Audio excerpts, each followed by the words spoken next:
ఉప ముఖ్యమంత్రి పవన్ కళ్యాణ్ తన పంతం నెగ్గించుకున్నారు. సచివాలయంలో తాను కోరుకున్న పేషీని ఆయన దక్కించుకున్నారు. పవన్ కళ్యాణ్ డిప్యూటీ సీఎం హోదాతో పాటు పంచాయతీరాజ్, గ్రామీణాభివృద్ధి, తాగునీటి సరఫరా, అటవీ, పర్యావరణం, సైన్స్ అండ్ టెక్నాలజీ శాఖలకు మంత్రిగా బాధ్యతలు నిర్వహిస్తున్న సంగతి తెలిసిందే. అయితే ఆయనకు ఇప్పటి వరకు సచివాలయంలో పేషీ కేటాయింపు జరగలేదు.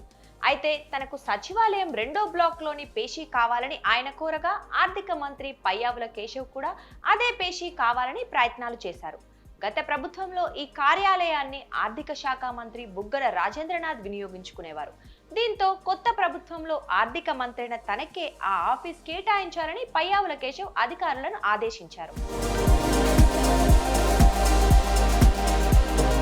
అయితే ప్రభుత్వంలో ముఖ్యమంత్రి చంద్రబాబు తరువాత 2వ స్థానంలో ఉన్న పవన్ కళ్యాణ్ కు ఆ కార్యాలయం నచ్చటంతో అది తనకే కేటాయించాలని ఆదేశించారు. ఈ నేపథ్యంలోనే ఆ పేషీని డిప్యూటీ సీఎంకే కేటాయిస్తూ ప్రభుత్వం ఉత్తర్వులు జారీ చేసింది.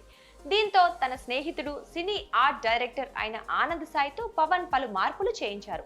సోమవారం హైదరాబాద్ నుంచి గన్నవరం ఎయిర్పోర్ట్ కు చేరుకున్న పవన్ వెంట సినీ దర్శకుడు త్రివిక్రమ్, ఆర్ట్ డైరెక్టర్ ఆనంద్ సాయి కూడా కనిపించారు.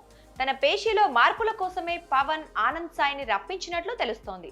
మొత్తానికి పంతం నెగ్గించుకున్న పవన్ కళ్యాణ్ తన కార్యాలయాన్ని సర్వాంగ సుందరంగా మార్చాలని అధికారులను ఆదేశించారు.